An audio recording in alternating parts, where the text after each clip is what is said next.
यूं जमी पर बैठकर क्यों आसमां देखता है, पंखों को खोल जमाना सिर्फ उड़ान देखता है। Hello everyone, once again welcome to untold concept, जहां हम पढ़ाते हैं और आप पढ़ते हो बिल्कुल कॉन्सेप्ट वाइज।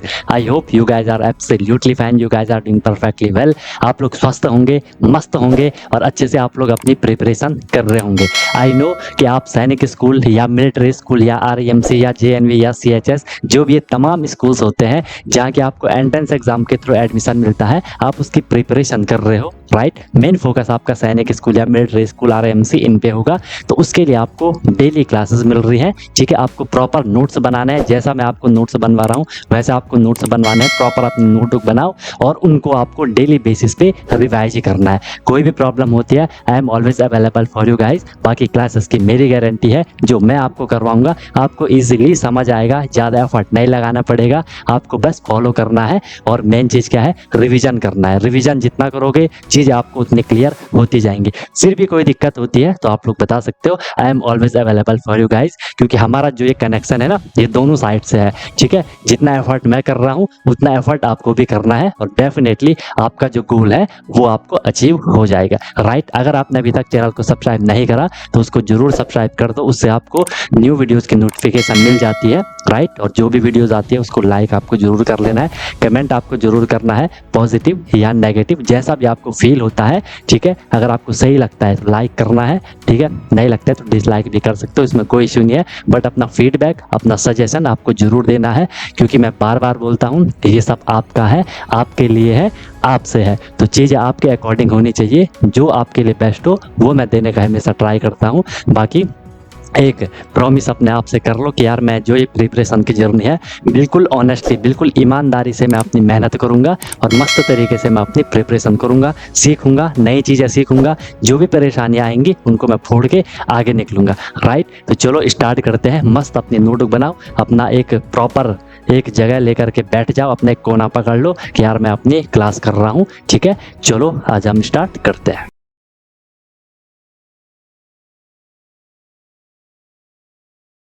ठीक है। नेशनल सिंबल्स हम लोगों का चल रहा है, उसी को हम अब आगे कंटिन्यू करेंगे। लास्ट हमने जो भी करा होगा वो आपने सारा कुछ समझ लिया होगा, उसे आप लोग रिवीजन भी बार बार कर रहे होंगे, है ना। उसकी आप लोग बार बार प्रैक्टिस करते रहो, ठीक है। चीज़ों को बार बार अपने माइंड के सामने आने दो, तो फिर आपको क्लियरली चीज़ें होती जाएंगी, ओके। ठीक है भाई, तो अब हम करेंगे नेक्स्ट नेशनल कैलेंडर, ठीक है। रिवाइज करते हैं, इनको क्वेश्चन आते हैं यहाँ से भाई, ठीक है। यहाँ से क्वेश्चन आते ही आते हैं। लिख लो नेशनल कैलेंडर, नोट करते रहो अच्छे से। नेशनल कैलेंडर, ठीक है। नेशनल कैलेंडर, पहली बात तो हमारे नेशनल कैलेंडर का नाम क्या है। तो हमारा जो नेशनल कैलेंडर है उसका नाम क्या है, शक कैलेंडर है, ठीक है। उसका क्या नाम है, शक कैलेंडर उसका नाम है। क्लियर है, आई बात समझ सबको, ये सबको क्लियर होना चाहिए। उसका नाम क्या है, उसका जो नाम है नेशनल कैलेंडर का जो नाम है वो क्या है, वो शक कैलेंडर है, ठीक है। एक बात, also known as the Indian national calendar, इसी को हम क्या करें, जो कि हमने बोल दिया नेशनल कैलेंडर है तो ऑब्वियस सी बात है इंडिया का national calendar, Indian national calendar, उसी को हम क्या कह रहे हैं, सका कैलेंडर कह रहे हैं, सक कैलेंडर कह रहे हैं। समझ आई बात, दो चीज़ें आपको क्लियर हो गई, दो चीज़ों को नोट कर लो, ठीक है। इनको माइंड में रखना, क्वेश्चन आते हैं भाई, ठीक है। इसी को क्या कहा जाता है, also known as solar calendar, इसी को सोलर कैलेंडर भी कई बारी वो कह देते हैं, ठीक है। इसी को क्या कह देते हैं, सोलर कैलेंडर भी कई बारी कह देते हैं, ठीक है।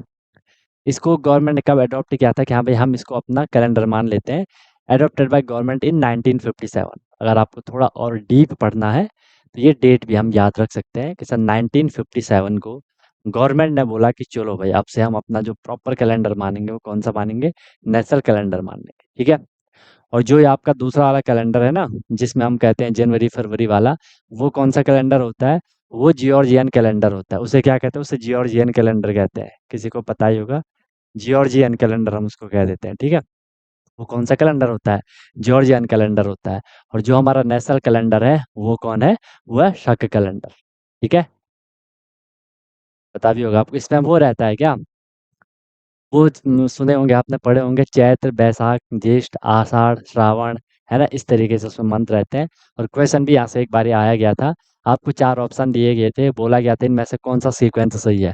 तो आपको वो सारे नाम पता होना चाहिए क्योंकि क्वेश्चन पूछा गया उस पर एक बारी, ठीक है भाई। 3 पॉइंट सबको क्लियर, 4 पॉइंट सबको क्लियर। नाम है शक कैलेंडर, इसी को हम नेशनल इंडियन नेशनल कैलेंडर कह रहे हैं, इसी को हम सोलर कैलेंडर कह रहे हैं।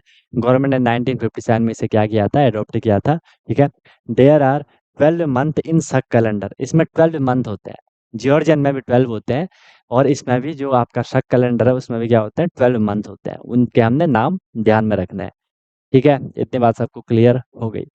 फिर देख लो, जो ये शक कैलेंडर है ये क्या रिप्रेजेंट करता है, represent rich heritage of India. ठीक है, ये इंडिया की अच्छी अच्छी समृद्धि को प्रदर्शित करता है कि यहाँ पे इंडिया बहुत अच्छा है। ठीक है, वहाँ सब सारी चीजें अवेलेबल है, बड़ा धनवान देश है, इस तरीके से है ना, कि सब कुछ हम सुख समृद्धि से रह रहे हैं। ठीक है। And intelligence capability of ancient India, आपको पता है जो पहले के लोग थे, ठीक है, जो हमारे पूर्वज लोग थे, उन्होंने ही तो इसको स्टार्ट करा, उन्होंने ही तो बनाया कि हाँ भाई ऐसे हम मंथ को कैलकुलेट करेंगे, है ना। वो अपना वही तो बोलते थे, चैत्र वैशाख। अभी भी आपने देखा होगा, जो आपके घर में जो बड़े बुजुर्ग होंगे, वो डेट वेट को बहुत कम बोलते हैं, वो जनरली उसी महीने में चलते हैं। कौन? जो कि वो पहले से करते आए हैं, चैत्र वैशाख ज्येष्ठ आषाढ़, है ना। तो इसमें हम क्या कहते हैं, इसमें हम दिनांक कहते हैं। जॉर्जियन में हम दिनांक कहते हैं, और वहाँ हम क्या कहते हैं, आपने सुना होगा उनको बोलते, वहाँ हम गते कहते हैं। ठीक है, लिखा भी होगा कई बार आपने, जो भी जैसे अ, जो भी इनविटेशन वगैरह होते हैं जिनमें कि प्रॉपर डेट भी लिखी होती है, और ऐसे हिंदी वाले जो कि हमारा शक कैलेंडर के मंथ भी लिखे रहते हैं, तो उनमें उनमें जो जैसे जॉर्जियन में हम तारीख कहते हैं कि आज भी 15 तारीख है, तो उसमें उसे 15 गते इस तरीके से लिखा गया होगा, है ना। जरूर देखा होगा आप लोगों ने। ठीक है, तो वही चीज है कि हमारे एंशियंट जो हमारे इंडिया के लोग थे, हमारे जो पूर्वज लोग थे, उनकी इंटेलिजेंस को शो करता है। यहाँ पे वो बड़े बुद्धिमान थे, उन्होंने इस तरीके से मंत्र को, ये बिल्कुल बढ़िया सिस्टम बना रखा था। ठीक है, चलो फिर देख लो, द शक कैलेंडर स्टार्ट्स विथ, ये कब स्टार्ट होता है, अगर हम इसको जॉर्जियन कैलेंडर से कंपेयर करते हैं तब की बात कर रहा हूँ। नहीं तो अगर हम इसमें, जैसे जॉर्जियन में कहाँ से स्टार्ट होता है, जनवरी से स्टार्ट होता है, जनवरी फरवरी। लेकिन अगर हम शक कैलेंडर की बात करें, तो उसमें जो फर्स्ट मंथ आएगा वो आएगा चैत्र। अभी लिखवाऊंगा मैं इसको आगे, वो आएगा चैत्र। सबको पता नहीं होगा, किसी किसी को ये बात पता होगी, चैत्र। ठीक है, विच बिगिंस, अगर अब हम इसको जॉर्जियन कैलेंडर में देखें, which begins on March 22 each year, जो कि स्टार्ट होता है हर साल मार्च। इसीलिए आपने ये भी देखा होगा कि मार्च में क्या कहते हैं, नव वर्ष की शुभकामनाएं दी जाती हैं, है ना। लिखा रहता है कि हिंदू नव वर्ष की शुभकामनाएं, बोला जाता है ना, पढ़ा होगा आप लोगों ने। तो मार्च में 22 या 21 को बोला जाता है। ठीक है, 22 को जो नॉर्मल ईयर होता है, एंड 21 जब लीप ईयर होता है ना, जब लीप ईयर होता है। क्योंकि पता है आपको, लीप ईयर में क्या होता है, फरवरी 29 डेज की हो जाती है, तो वहां पे एक डेज पहले हो गया। ठीक है, एक डेज एक्स्ट्रा हो गया, इसलिए लीप ईयर में 21 एक दिन पहले क्या हो गया, स्टार्ट हो गया ये। और जो नॉर्मल ईयर है, जो लीप ईयर नहीं है, उनमें 28 डेज का होता है, एक दिन वहां कम हो गया, इसलिए यहाँ एक दिन आगे निकल गया 22 को। ठीक है, हाँ पता होगा, बहुत बढ़िया। ठीक है, तो यहाँ से आपको क्या ध्यान रखना है, हमारे जो रियल कैलेंडर है, हमारा इंडियन जो हमारा राष्ट्रीय कैलेंडर है, नेशनल कैलेंडर है, वो शक कैलेंडर है। ठीक है, इसमें 12 मंथ होते हैं। ठीक है, वो अभी हम लिखेंगे आगे। और ये स्टार्ट होता है किस मंथ से, चैत्र मंथ से स्टार्ट होता है। और जो चैत्र मंथ अगर हम जियोर्जियन कैलेंडर में देखें, जनवरी फरवरी वाले में, तो March 22 से स्टार्ट होता है। ठीक है, तो ये आपने ध्यान में रखना है। आई एम श्योर ये आपको समझ आ गया होगा। ठीक है, चीज़ आपको क्लियर हो गई होंगी। ठीक है, जिसने नई चीज़ ये पढ़ी होगी उसे बहुत अच्छा लग रहा होगा कि हाँ यार, ये भी बढ़िया है। ठीक है, और जो दूसरा है उसे हम जॉर्जियन कैलेंडर कहते हैं, ये भी ध्यान रखो, उसे हम क्या कहते हैं, जॉर्जियन कैलेंडर कहते हैं। चलो, यहाँ तक क्लियर हो गया, कोई प्रॉब्लम है यहाँ तक, किसी को कोई दिक्कत कोई तकलीफ है तो बताओ, फिर हम अब आगे निकल रहे हैं। आगे चलें, आगे चलें भाई। ठीक है, बहुत बढ़िया बहुत बढ़िया बहुत बढ़िया। अब प्रैक्टिस करनी है फिर, है ना, हल्का फुल्का रिवीजन करना है फिर। हो गया, नोट हो गया, तो हम फिर आगे निकल रहे हैं, बताओ। सबका नोट हो गया तो मैं फिर आगे चल रहा हूँ।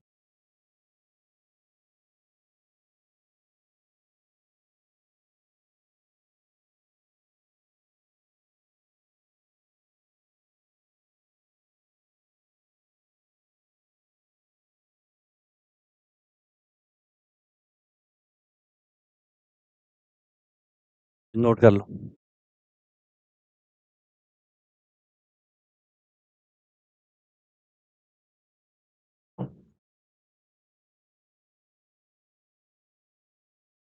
उसका नहीं हुआ, जल्दी कर। समझना भी इसको, ठीक है, ऐसा नहीं कि हल्के फुल्के में चल रहा, आप समझ भी आना चाहिए सब लोगों को कि हम ये क्या पढ़ रहा है। नेशनल कैलेंडर का नाम है शक कैलेंडर, ठीक है? इस तरीके से इसको लिखा होगा, इस तरीके से इसको लिखा होगा शक कैलेंडर, ठीक है?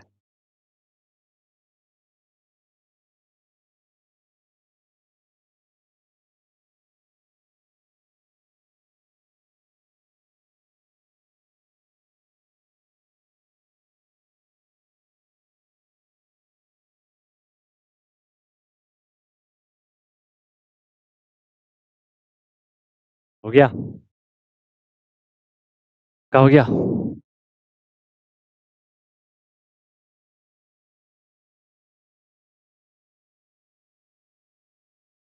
चले? ओके। ये है भाई जो आपका नेशनल कैलेंडर है, शक कैलेंडर, ये है उसमें मंथ, ठीक है? फर्स्ट है चैत्र, उसके बाद आएगा वैशाख, ज्येष्ठ, आषाढ़, श्रावण, भाद्रपद, अश्विन, कार्तिक, मार्गशीर्ष, पौष, माघ, फाल्गुन, ऐसे उसमें हिंदी में नाम लिखे होंगे, ठीक है? ऐसे उनसे हिंदी में नाम लिखे होंगे। नोट नहीं किया? कर लो, जल्दी कर लो। तब तक लिख लो भाई तुम लोग, ठीक है? इसका हो गया वो, तब तक लिख लो चैत्र, वैशाख, ज्येष्ठ, आषाढ़, श्रावण, भाद्रपद, ठीक है? लिख लो तब तक।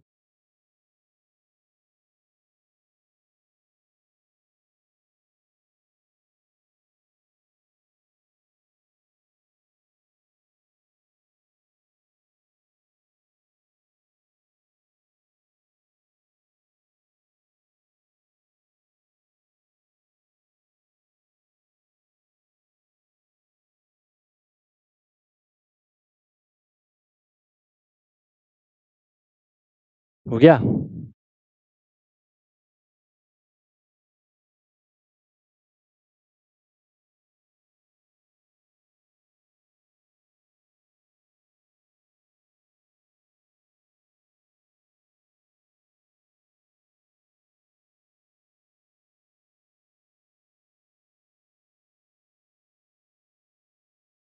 हो गया भाई? चलो, इसको लिख लो, अगर जिसको इंग्लिश में लिखना है वो ऐसा लिख लेना। चैत्र हो गया, ठीक है? वैशाख, ज्येष्ठ,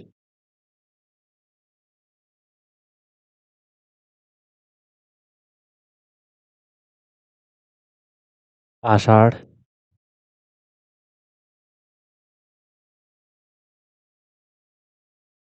ठीक है? श्रावण,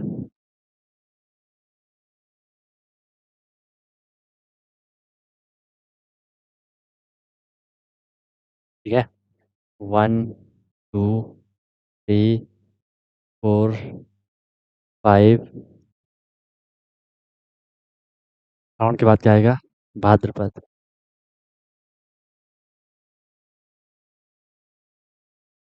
आजकल कौन सा महीना चल रहा है? भाद्रपद महीना चल रहा है आजकल, ठीक है? अब 16-17 को ख़त्म हो जाएगा ये, है ना? फिर आपका अश्विन लगेगा, ठीक है? अश्विन, फिर आएगा क्या? कार्तिक, फिर आएगा क्या? मार्गशीर्ष,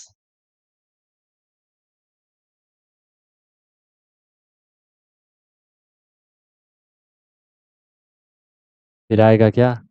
पौष, फिर आएगा क्या? माघ, एंड फिर आपका लास्ट आएगा क्या? फाल्गुन।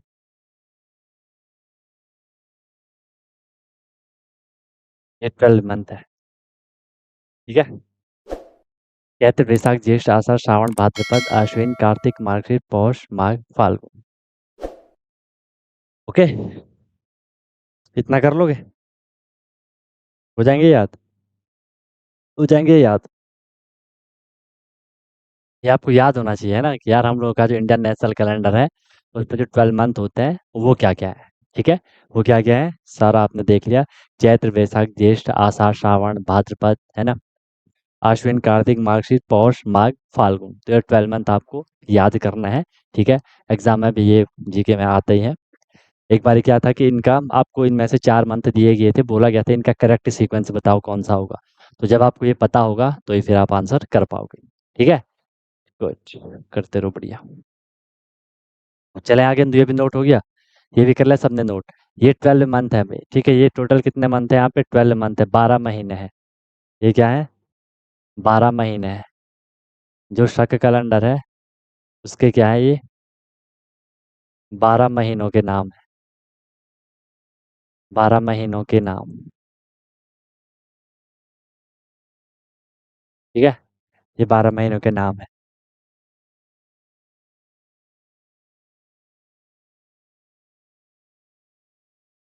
कोई सा भी एक लिख लो, ऐसी कोई दिक्कत नहीं है।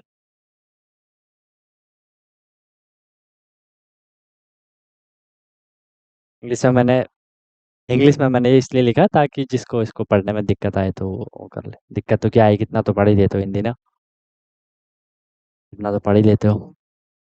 हो गया, चले आगे, निकले आगे। ओके, बहुत बढ़िया। याद करना ही है, अगर एग्जाम निकालना है तो ये याद करना होगा, क्योंकि यहाँ से क्वेश्चन आ रखा था एग्जाम में। ठीक है, एग्जाम में यहाँ से क्वेश्चन आ रखा था। ठीक है, आपको इसमें से 4 महीने, आपको इसमें 4 मंथ दिए गए थे। जैसे ये लिखा था कि एक हो गया चैत्र हो गया, ठीक है, ज्येष्ठ हो गया, वैशाख हो गया, ठीक है, आषाढ़ हो गया। ठीक है, अब बोला था इसका करेक्ट सीक्वेंस बताओ, तो आपको पता होना चाहिए। पहले चैत्र आता है, फिर क्या आता है? वैशाख आता है, फिर ज्येष्ठ आता है, फिर आषाढ़ आता है। समझ रहे हो बात को? तो ये आपको पता होना चाहिए। अगर आप एग्जाम देखोगे, प्रीवियस ईयर क्वेश्चन पेपर देखोगे, आपको क्वेश्चन वहाँ मिल जाएगा। इसलिए आपको वो सीक्वेंस पता होना चाहिए। गुड, क्लियर है। तो ये था आपका किसके बारे में? नेशनल कैलेंडर के बारे में। फिर अगर आपको थोड़ा एक्स्ट्रा देखना है तो हम यहाँ देख सकते हैं, एक नज़र हम यहाँ मार सकते हैं कि यह चैत्र, वैशाख, ज्येष्ठ, आषाढ़, श्रावण, भाद्रपद, आश्विन, कार्तिक, मार्गशीर्ष, पौष, माघ, फाल्गुन, ये 12 मंथ है। ठीक है, अगर हम चैत्र की बात करें तो वो कभी 30 दिन का होता है, कभी 31 दिन का होता है। क्यों? क्योंकि सर जो फरवरी है, फरवरी में क्या है? अगर लीप ईयर है तो फरवरी में 29 डेज है। अगर वहाँ 29 डेज होगी तो चैत्र फिर क्या होगा? 30 डेज का होगा। अगर वहाँ 29 डेज नहीं, 28 डेज है तो फिर क्या होगा? 31 डेज का होगा। ठीक है, और ये कहाँ से स्टार्ट हो रहा है? मार्च 22 से स्टार्ट हो रहा है, और ये कभी मार्च 21 से स्टार्ट होगा। ठीक है, जस्ट आपको थोड़ा एक इन्फॉर्मेशन लेनी है। ये आपका जियोर्जियन कैलेंडर है, और ये क्या है? ये आपका शक कैलेंडर है।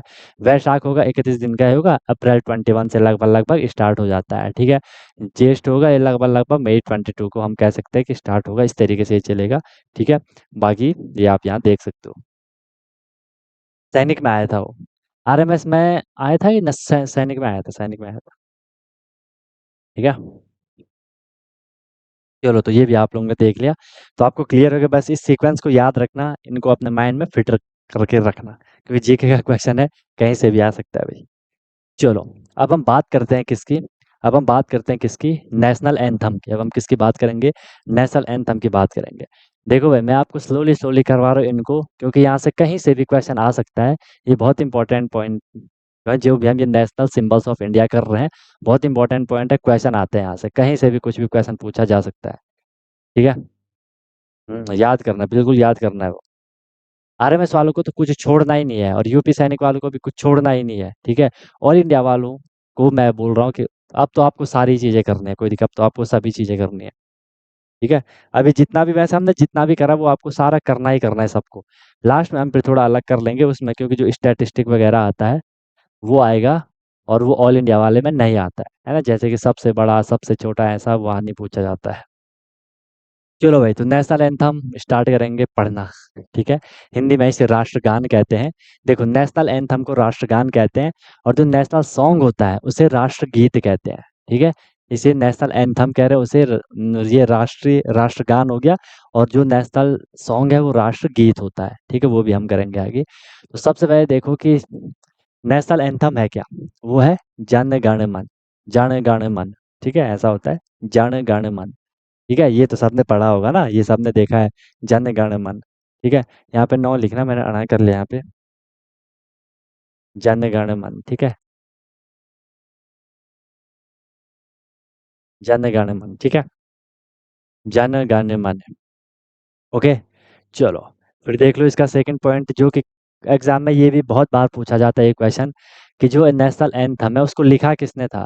रिटन बाय, तो जिसको लिखा था किसने? रविंद्रनाथ टैगोर जी ने। ठीक है, ये पोएट थे, एक कवि थे जो कविताएं वगैरह लिखते थे। ठीक है, इनको नोबेल पुरस्कार भी मिला था, इन्होंने एक पोएम लिखी थी, गीतांजलि। ठीक है, वो भी ध्यान में रख सकते हो, रविंद्रनाथ टैगोर। ठीक है? रवींद्रनाथ टैगोर ने नेशनल एंथम को लिखा है। अगर आपको और डीप इन्फॉर्मेशन लेनी है तो हम कह सकते हैं, मतलब याद रख सकते हैं कि इन्होंने इसे बंगाली लैंग्वेज में लिखा था। ठीक है? इन्होंने इसे बंगाली लैंग्वेज में लिखा था। ठीक है? जो नेशनल एंथम है, जो रियल है, वो बंगाली लैंग्वेज में लिखा हुआ है। ठीक है? और इसका जो हिंदी वर्जन है, जब इसको हिंदी में ट्रांसलेट किया गया तो उसको एडॉप्ट किया गया हमारा as a national anthem constituent assembly द्वारा 24 जनवरी 1950 को। अगर आपको और डीप इंफॉर्मेशन रखनी है, आप इस डेट को भी याद रख सकते हो। ठीक है? तो यहाँ तक इसको एक बार नोट कर लो और अपने माइंड में फिट कर लो कि हम क्या पढ़ रहे हैं। आपको इसे बिल्कुल फिट कर लो क्योंकि क्वेश्चन आएंगे। ये आपको पहले से पता है कि नेशनल एंथम जन गण मन है। शायद ही कोई बच्चा होगा जिसको ये पता नहीं होगा कि नेशनल एंथम जन गण मन है। समझ रहे हो? ठीक है? हम्म। है ना? शायद ही कोई ऐसा होगा जिसको ये पता नहीं है कि हमारा नेशनल एंथम क्या है। जिसको ये पता नहीं है तो फिर बेटा देख लो यार तुम, तुम्हारा जीके किस लेवल पे है ना? तुम्हारा जो सामान्य ज्ञान है, जो जनरल नॉलेज है, वो बिल्कुल जीरो मान लो फिर, है ना? कि अगर हमें अपना नेशनल एंथम ही नहीं पता कि क्या है नेशनल एंथम, तो ऑब्वियस सी बात है सबको पता होगा कि जन गण मन है ना? तो आपको वो चीज़ क्लियर होनी चाहिए। अगर नहीं है तो समझ जाओ आपको अपना जीके बढ़ाना पड़ेगा। नाम यह है उसका जनरल नॉलेज, सामान्य ज्ञान है, जो जो हर किसी को पता होना चाहिए। बहुत नॉर्मल है, सामान्य है, बिल्कुल जनरल है ना? ये इन्फॉर्मेशन तो भाई रखनी पड़ेगी आपको याद। ठीक है? चलो, हो गया? इतना क्लियर हो गया। यहाँ से आपको दो चीज़ें क्लियर हो गई कि नेशनल एंथम है हमारा जन गण मन, उसको लिखा है रविन्द्रनाथ टैगोर जी ने, उन्हें इसे बंगाली में लिखा है। इसका जो हिंदी वर्जन, इसका जो हिंदी ट्रांसलेशन है, जो इसका हिंदी अनुवाद है, उसे कॉन्स्टिट्यूएंट असेंबली द्वारा, संविधान सभा द्वारा 24 जनवरी 1950 को एडॉप्ट किया गया था। ठीक है? 24 जनवरी 1950 को क्या किया गया था? एडॉप्ट किया गया था। ठीक है? चलो, थोड़ी और डीप चलते हैं आप। इतना तो इम्पोर्टेंट है। अब और एक्स्ट्रा इन्फॉर्मेशन लेते हैं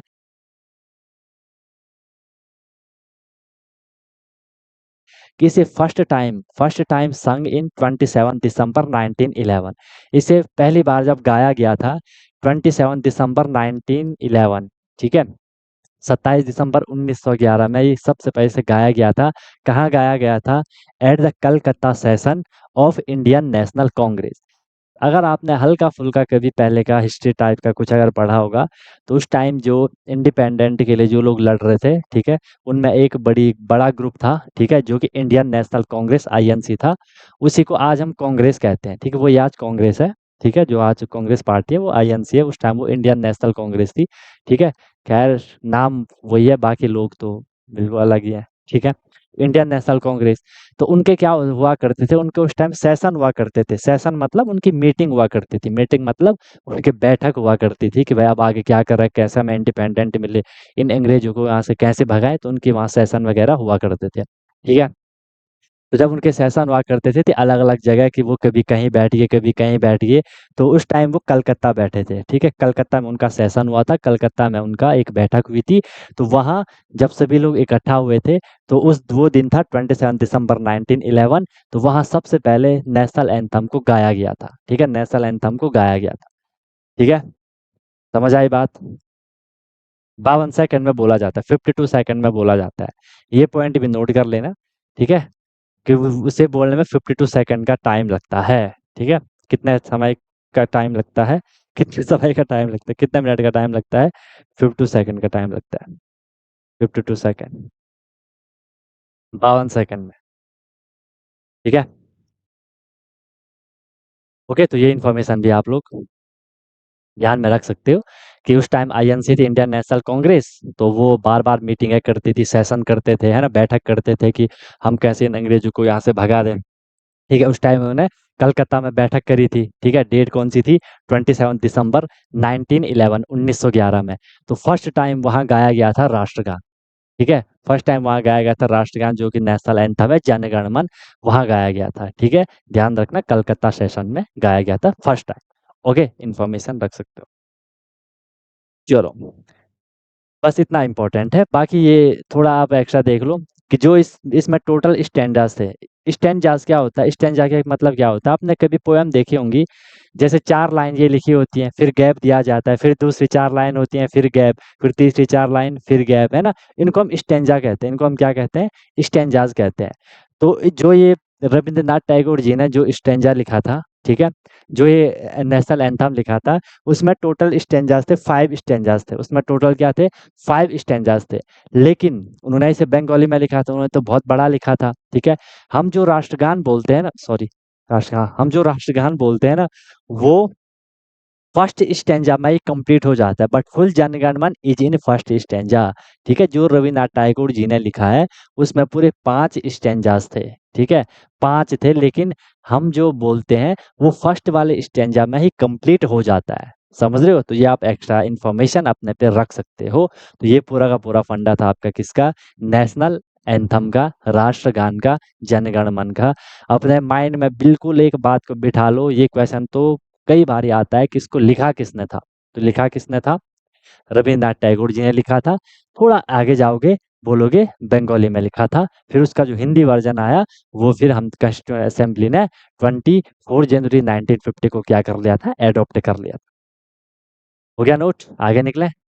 आगे निकले? अच्छा, याद सबको है नेशनल एंथम? सबको याद होगा ना? जहाँ तक मुझे लग रहा है, नेशनल एंथम सभी लोगों को याद होगा यार, है ना? है याद कि नहीं है? स्कूल में बोलते हो? स्कूल में ही बोला जाता है क्या? डेली बोलते हो स्कूल में? डेली बोलते हो? बोलते होंगे डेली, है ना? डेली जब आपकी प्रेयर होती होगी, तो प्रेयर होने के एंड में आप लोग क्या कहते होंगे? हर कोई नेशनल एंथम कहता होगा बिल्कुल खड़े होके, ठीक है? समझ रहे हो? ओके, चलो, बहुत बढ़िया। नेक्स्ट देख लो, जन गण मन। ये है आपके पास, ये सबको पता होगा, है ना? ये हर दिन होता होगा ना? बिल्कुल सही, सबको याद होगा।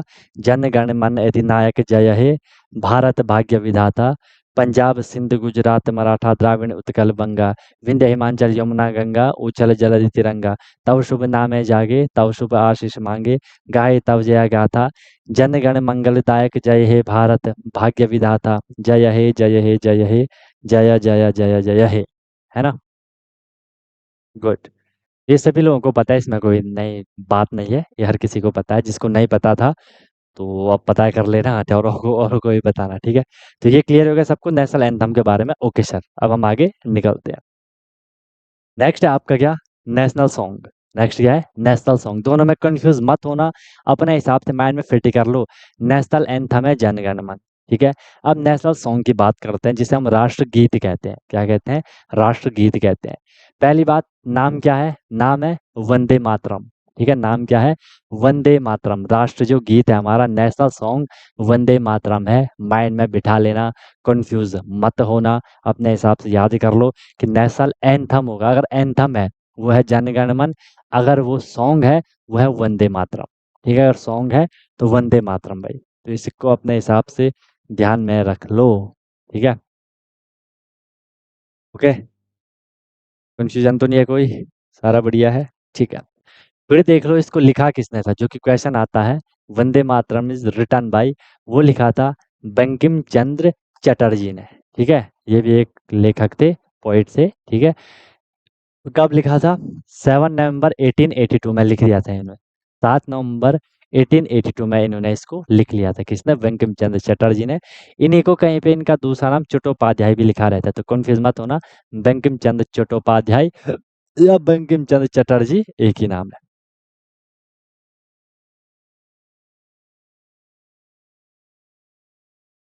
क्लियर है? ओके, चलो, बहुत बढ़िया। क्लियर हो गए? 2 पॉइंट सबको क्लियर हो गया? अरे मैं तो इसने स्लोली स्लोली करवा रहा हूँ, इतने में भी दर्द हो रहा है क्या? ऐसे बहाने बनाओगे तो कैसे चलेगा? अच्छा, मैंने सारा एक ही दिन नहीं करवाया, तब क्या करते? स्कूल में एग्जाम में कैसे लिखते हो? स्कूल के एग्जाम में तो सब कुछ सॉल्व करके लिखना होता है। फिर तो आपको बहुत दिक्कत आती होगी, फिर आपके मार्क्स कम आते होंगे, है ना? अगर ऐसा है तो, अगर हाथ दर्द कर रहा है तो फिर तो स्कूल के एग्जाम कैसे लिखते हो? है भी नियम, एग्जाम कैसे लिखते हो ऐसा मत करो यार। हम जितनी प्रैक्टिस करेंगे, जितना हम बहाने बनाएंगे अपने आप को, हम जितना वीक समझेंगे, वैसे बन जाएंगे। आप अपने आप को स्ट्रांग समझोगे, यार मैं लिख लूंगा, मैं स्पीड से लिख लूंगा, क्या दिक्कत है? हाथ दर्द करेगा, मैं फिर भी लिख लूंगा, हो जाएगा, है ना? लेकिन आप बिल्कुल हार मान लोगे, नहीं थोड़ा भी हाथ हो गया, फिर क्या करोगे? ठीक है? थोड़ी इमेजिन करो जिन लोगों के हाथ नहीं है और वो लिखना चाह रहे हैं। इमेजिन कर सकते हो? दुनिया में ऐसे भी लोग हैं जो पाँव से लिखते हैं, पाँव से पेंटिंग करते हैं, देखा होगा ना? मूवीज़ वगैरह में, पिक्चर वगैरह कई बारी देखी होंगी, वीडियोज़ वगैरह, है ना? कुछ लोग ऐसे भी जिन लोगों के हाथ नहीं है और वो लिखना चाह रहे हैं, है ना? तुम पे हाथ है, तुम बोल रहे हो हाथ दर्द हो रहा है। एक बारी थोड़ा इमेजिन करो, फिर आपको बोलेगा, आप बोलोगे यार हम कितने बेकार इंसान हैं। हम पे सब कुछ होने के बाद भी हम ऐसे बहाने बना रहे हैं। क्या क्या खतरनाक सिचुएशन होगी उनकी जो पाँव से पेंटिंग कर रहे हैं क्योंकि उनके हाथ नहीं है और तुम्हारे हाथ हैं, तुम बहाना बना रहे हो, ना? ऐसा मत करो, एक्सक्यूज़ नहीं बनाना है, स्ट्रॉन्ग बनना है और औरों को भी स्ट्रॉन्ग बनाना है, ठीक है? अपने ड्यूटी से हटना नहीं है। आप कभी आगे जाओगे, आप लोग सैनिक स्कूल, मिलिट्री स्कूल की प्रिपरेशन कर रहे हो, है ना? आप वहाँ जाओगे आगे, ठीक है? आगे जब आपकी पूरी वहाँ पढ़ाई वगैरह हो जाएगी, फिर आप एनडीए को ज्वाइन करोगे, है ना? एनडीए को अगर आपने ज्वाइन कर लिया, फिर आप वहाँ से लेफ्टिनेंट बनोगे। तो लेफ्टिनेंट बनोगे, हाथ पे बंदूक होगी, तो ये बोलोगे हाथ दर्द कर रहा है ना? आप तो सीधे लेफ्टिनेंट, आप तो कमांडिंग ऑफिसर बनोगे, औरों को ये सिखाओगे। आपने बंदूक पकड़ी होगी, आप बोलोगे मेरे हाथ में दर्द हो रहा है, और क्या बोलेंगे फिर? फिर कैसे आप देश की रक्षा करोगे? देश की रक्षा कैसे करोगे बताओ? यहाँ बोल रहे हो थोड़ा सा लिखने से बोल रहे हो दर्द हो रहा है, वहाँ तो 24/7 आपको हाथ में बंदूक लिए रहना होता है, बिल्कुल लोड, फुली लोडेड होना होता है, गन से, बिल्कुल वेपन वगैरह से रहना होता है लोड, है ना? कि कभी भी दुश्मन आ सकता है, तो क्या करोगे? ये बोलोगे वहाँ कि नहीं यार दर्द हो रहा है, बैठ जाता हूँ थोड़ी देर, कि 2 मिनट रुक जाओ, तब तक वो आपको भी उड़ा लेगा, आपके साथ वालों को भी उड़ा लेगा। समझ रहे हो? तो एक्सक्यूज नहीं बनाना, अब इसे अपनी मेंटलिटी इस हिसाब से रखनी है आपको। समझ रहे हो? क्योंकि आप जिस एग्जाम की प्रिपरेशन कर रहे हो वहां से देखो, वो स्टार्टिंग पॉइंट है आपका, आपकी आपको धीरे धीरे कहाँ तक जाना है, ठीक है? स्कूल पूरी भी आपकी 12th तक, सैनिक स्कूल भी, मिट स्कूल भी, जो भी हुआ है ना, उसके बाद आपने एनडीए को ज्वाइन किया, वहां से आपने अपने ट्रेनिंग वगैरह ली, आप लेफ्टिनेंट बन गए, और यहाँ बोल रहे हो कि हमारे हाथ दर्द हो रहा है लिखने से। वहाँ बंदूक कैसे उठाओगे? कैसे करोगे अपनी रक्षा, देश की रक्षा? पहले अपनी रक्षा करोगे तभी देश की रक्षा होगी, है ना? खुद बोलोगे नहीं सर बंदूक कौन उठाएगा, बहुत दर्द कर रहा है, 2 मिनट रुक जाते हैं फिर देखते हैं, तब तक तुम भी निपट जाओगे, औरों को भी निपटवा दोगे। तो ऐसे एक्सक्यूज नहीं बनाने कि हाथ दर्द हो रहा है, एग्जाम में कैसे लिखोगे? मोटिवेशन लाओ यार, अंदर की आग जगाओ, कहाँ है स्पिरिट? जोश कहाँ है? कहाँ है जोश? जोश लाओ, ठीक है? मेहनत करो। चलो ठीक है, आते हैं वापस, ठीक है? बॉर्डर से वापस आते हैं, ठीक है? अब तो नहीं कर रहा भाई नियम दर्द? बोल रहा हूँ अब तो नहीं होगा ना? बोल रहे हो हाँ सर बात तो सही है, कि मैं बंदूक कैसे उठाऊंगा फिर, अगर यहाँ मैं अभी अगर पेन नहीं उठा पा रहा हूँ तो वहाँ मुझे बंदूक उठानी है ना? चलो ठीक है भाई। असेंबली ने इसको 24 जुलाई 1950 को अडॉप्ट किया था, बहुत इंपॉर्टेंट पॉइंट है। इसको 24 जुलाई 1950 को कॉन्स्टिट्यूएंट असेंबली ने अडॉप्ट किया था। दिस सॉन्ग वाज फर्स्ट संग, इसको सबसे पहले कब गाया गया था? तो सबसे इसको गाया गया था सितंबर 28, 1896, ठीक है? 28 सितंबर 1896 को इसे सबसे पहले गाया गया था। कहाँ गाया गया था? इंडियन नेशनल कांग्रेस के सेशन में ही गाया गया था, और कलकत्ता में ही गाया गया था, ठीक, कलकत्ता में ही गाया गया था, ठीक है? इंडियन नेशनल कांग्रेस के कलकत्ता सेशन में इसको गाया गया था, ठीक है? और सबसे पहले इसको गाया था किसने? रविन्द्रनाथ टैगोर जी ने गाया था, जो वहाँ पे सभा वगैरह रही होगी, तो रविन्द्रनाथ टैगोर जी ने इसको गाया था। इतना इंपॉर्टेंट, इंपॉर्टेंट तो है पर उतना आपके लेवल का है नहीं, इसको भी आप स्किप कर सकते हो, कोई दिक्कत नहीं है, ठीक है? द सॉन्ग वॉज पार्ट, ये इंपॉर्टेंट है, ये भी कई बार क्वेश्चन आता है कि जो ये नेशनल सॉन्ग है ये कहाँ से लिया गया है? तो ये सॉन्ग हमें पता है कि जो बंकिम चंद्र चट्टोपाध्याय थे, उन्होंने 1882 में एक नोवेल लिखा था आनंद मठ, एक नोवेल लिखा था उन्होंने, आनंद मठ एक नोवेल लिखा था, तो इसमें इन्होंने वंदे मातरम लिखा था, तो वहां से लिया गया है वंदे मातरम, ठीक है? आप बताओ, है ना? कोई फेस से भी लिख रहा है ना? तो अब तुम लोग बोल रहे हो कि यार ऐसा हो गया वैसा हो गया, है ना? कई बार क्या होता है ना कि जैसे हम सोचते हैं यार हम पे ये नहीं है, हम पे वो नहीं है, हम कहते हैं कि यार हमने, हमें हमारे पेरेंट्स हमें वॉच लेके आते हैं, हम उसे हाथ पे पहनते हैं, है ना? जब हम उसे पहनते हैं तो हमें 1-2 दिन तक अच्छी लगती है, फिर हम कहते हैं नहीं अब मुझे दूसरी वाली चाहिए, है ना? तो थोड़ी इमेजिन करो जिनके हाथ नहीं है वो कहाँ पहनेंगे घड़ी, है ना? वो सोचते हैं काश हम पे सिर्फ हाथ होते और कुछ ना होता पहनने के लिए, है ना? हम बोलते हैं कि नहीं यार हमें ये चाहिए, वो चाहिए। कोई बोलता है मुझे ये जूते नहीं चाहिए, मुझे वो वाले जूते चाहिए, मुझे ये नहीं चाहिए, वो वाले चाहिए, है ना? इमेजिन करो जिनके पास पाँव ही नहीं है ना? और हम लोग बोल रहे हैं हमें जूते दो भई। वो बोल रहे हैं हम पे सिर्फ पाँव दे दो हम वैसे चल जाएँगे, नंगे पाँव हम हर जगह चल जाएँगे, ठीक है? चलो तो ये क्लियर हो गया कि जो नेशनल सॉन्ग है वो बंकिम चंद्र चटर्जी ने, बंकिम चंद्र चट्टोपाध्याय जी ने अपना एक नोवेल लिखा था आनंद मठ, उससे लिया गया है आपका नेशनल सॉन्ग वंदे मातरम, ठीक है? ध्यान रखना, इसको याद रखना, वंदे मातरम। ये भी कलकत्ता सेशन में गाया गया था, ठीक है? और इसको बंकिम चंद्र चटर्जी ने लिखा है। इतना तो आपको करना ही करना है कि नेशनल एंथम लिखा है रविन्द्रनाथ टैगोर जी ने और नेशनल सॉन्ग लिखा है बंकिम चंद्र चटर्जी ने। किसी भी हालत में आपको इसको भूलना नहीं है। क्लियर है? क्लियर है? क्लियर है? ठीक है। जिसको ये देखना है कि वंदे मातरम है क्या, देखो यहाँ गाया था उन लोगों ने, ठीक है? यहाँ गाया था, इतनी भीड़ इकट्ठा होती बिल्कुल बढ़िया तरीके से, है ना? वंदे स्टार्टिंग इसके यहाँ से होती है, ठीक है? स्टार्टिंग हम इसके, आपने कभी बोला भी होगा, है ना? स्कूल में ही बोलते हो क्या? ठीक है? वंदे मातरम, ठीक है? सुजलाम सुफलाम मलयज शीतलाम सस्य श्यामलाम मातरम वंदे मातरम सूर्यज्योत्सनाम पुलकितयामिनीं फुल्लकुसुमित द्रुमदल शोभिनीं सुहासिनीं सुमधुरभाषिणीं सुखदाम वरदाम मातरम वंदे मातरम, ठीक है? इस तरीके से लिखा हुआ है, तो ये संस्कृत टाइप का है ये, है ना? स्कूल में ही बोलते हो क्या? बोलते हो तो फिर याद होगा, है ना? जब हम थे तो उस टाइम क्या होता था, 8th तक, उसके बाद फिर स्कूल चेंज हो गया था। तो वहाँ मॉर्निंग में नेशनल एंथम बोला जाता है और जब छुट्टी होती थी तो उस टाइम छुट्टी होने से जस्ट पहले नेशनल सॉन्ग बोला जाता था, है ना? मज़ा ही आ जाता था, ठीक है? बिल्कुल होता है ना जब आप नेशनल एंथम में नेशनल सॉन्ग गाते हो तो बिल्कुल अलग ही एनर्जी आती है आपके बॉडी के अंदर, है ना? अलग ही फीलिंग्स ही आती है, गूज़बम्प आ जाते हैं, है ना? एंड तक जाते-जाते, है ना? पहले आपने बोला जैसे आप यहाँ पहुँचे एंड तक, आपकी बॉडी में एक अलग ही एनर्जी आ जाती है। सेम चीज़ होती है किसके साथ? नेशनल एंथम के साथ भी।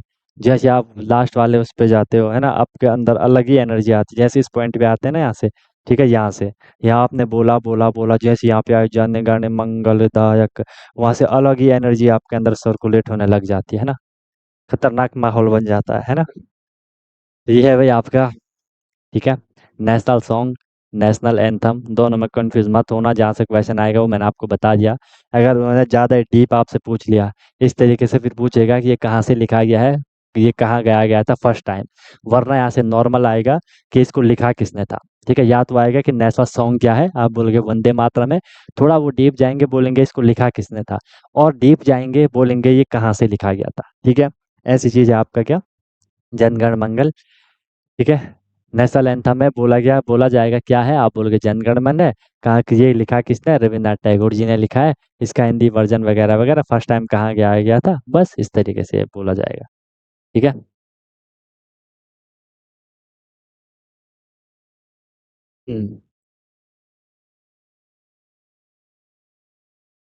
ठीक है? चलो भाई, तो ये पूरा का पूरा था आपका क्या, ये पूरा का पूरा था आपका आज के लिए। कंफ्यूज मत होना, नेशनल सॉन्ग नेशनल एंथम है, और जो हमने नेशनल कैलेंडर उसको तो याद कर ही लो, अभी बैठ के आराम से उसको याद कर लो, इन मंथ को याद करना, नहीं तो दिक्कत हो जाएगी। ये आपको सीक्वेंस पता होना चाहिए, क्या पता वो कुछ भी आपको डाल दे, जिस हिसाब से उन्होंने क्वेश्चन पूछा है, क्या पता उनमें से कोई भी आपको 3-4 मंथ 5-6 मंथ कुछ भी डाल सकते हैं, बोला जाएगा इनका करेक्ट ऑप्शन क्या है, तो वो चीज़ आपको पता होनी चाहिए, ठीक है? ओके। कौन सा वाला कम्युनिटी सॉन्ग? वो वाला सारे जहां से अच्छा वाला? ऐसे तो नेशनल कम्युनिटी सॉन्ग तो नहीं है, नेशनल कम्युनिटी सॉन्ग ऐसा तो कोई पर्टिकुलर वो है नहीं, ठीक है? हाँ बाकी वही है ना, सारे जहां से अच्छा, हिंदोशिता हमारा, ऐसे कई सारे हैं वैसे ना, ऐसे कम्युनिटी वाले तो काफी सारे हैं। चलो भाई ठीक है, तो इसको यहाँ तक अच्छे से अपना तैयार कर लो, कोई दिक्कत कोई परेशानी होगी तो बता देना, ठीक है? मैं ट्राई कर रहा हूँ आपको बिल्कुल डीप, अगर वो पूछें भी तो वो भी मैं आपको यहाँ सारा इंक्लूड कर रहा हूँ, बाकी फिर हम जब क्वेश्चन वगैरह के साथ आएंगे तो इसमें फिर चीज़ें आपको और क्लियर हो जाएंगी, है ना। जब आप क्वेश्चन वगैरह के साथ आएंगे तो चीज़ें आपको और क्लियर हो जाएंगे। बाकी वो ये रिवीजन आप जितना करोगे, ठीक है, उतनी आपको चीज़ें क्लियर होती जाएंगी। सारा प्रैक्टिस का खेल है यार, सारा प्रैक्टिस का खेल है, ठीक है। जितनी प्रैक्टिस करोगे सब प्रैक्टिस का गेम है ना। बार बार चीज़ें आपके सामने आएंगी। अब इसी को एग्जांपल ले लो ना आप, जो आपका नेशनल सॉन्ग है, ठीक है, जो आपका नेशनल सॉन्ग है, आप इसे बचपन से बोलते आ रहे हो, चाहे वो एंथम हो चाहे वो सॉन्ग हो, आज आपको ये पूरा याद है ना। जबकि ये लिखा कैसा है देख लो, ये आपका थोड़ी संस्कृत टाइप में लिखा है, फिर भी ये आपको पूरा याद है ना। क्यों? क्योंकि आपने डेली बोला है, डेली वो आपके सामने आया, डेली आपके सामने आया, आपके माइंड में बैठ गया, आपके माइंड में हमेशा के लिए वो बैठ गया, मुझे भी याद है, आपको भी याद है।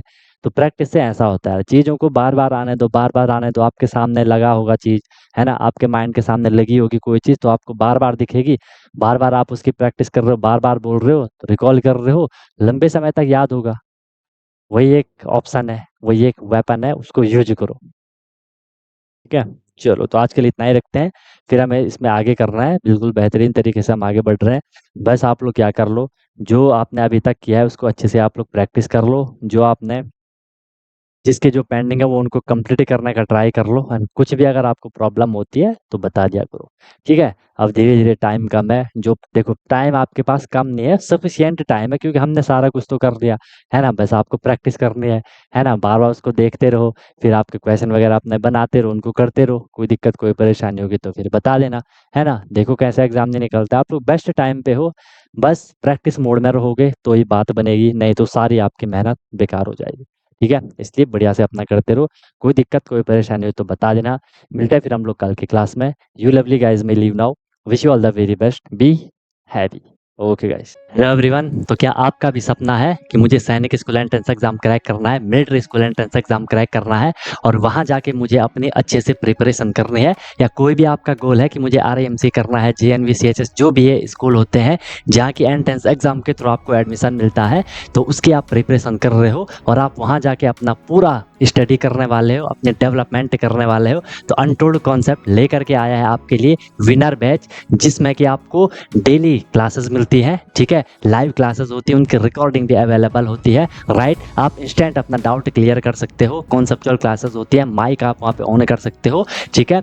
उसके बाद आपको डेली प्रैक्टिस प्रॉब्लम मिलती है, जो भी हम लोगों ने क्लास में करा है आपको उसकी प्रैक्टिस प्रॉब्लम मिलेगी, ताकि आपकी प्रैक्टिस अच्छे से हो जाए, राइट। वीकली आपका टेस्ट होगा, मंथली आपका टेस्ट होगा, ठीक है।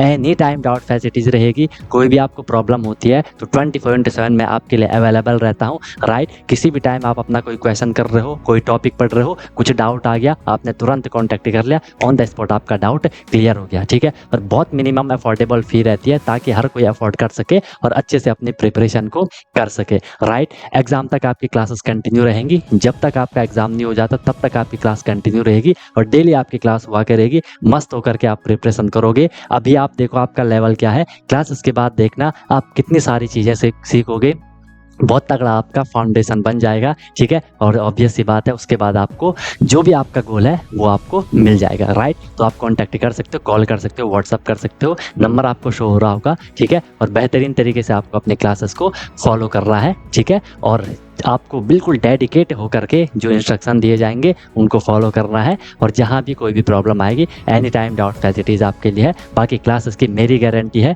जो मैं आपको करवाऊंगा आपको इजीली चीज़ें समझ आएंगी, आपको एफर्ट नहीं करना है ज़्यादा, एफर्ट हमने लगा लिया है, आपको जो दिया जाएगा उसमें आपको एफर्ट लगाना है, राइट। इधर उधर का कुछ नहीं करना है, फिर परेशान नहीं होना है कि क्या करना है, कैसे करना है, कब करना है, कितना करना है, वो सारा कुछ आपको बताया जाएगा। आपको मस्त होकर के बस फ्लो में अपनी प्रिपरेशन को आगे बढ़ाना है, ठीक है। और एक अपने आप से प्रॉमिस करना है कि हाँ यार, जो ये मेरी प्रिपरेशन की जर्नी है मैं ऑनेस्टली अपनी मेहनत करूँगा, फिर आपको उसका रिजल्ट भी मिल जाएगा, ठीक है। तो तुरंत आपको कॉन्टैक्ट कर लो और अपना क्लासेस स्टार्ट कर लो, ठीक है। और फिर आपको आपका गोल अचीव होगा, ठीक है। कोई दिक्कत हुई तो बता देना। Wish you all the very best, be happy. फिर हम क्लासेस में अब मिलते हैं, ओके।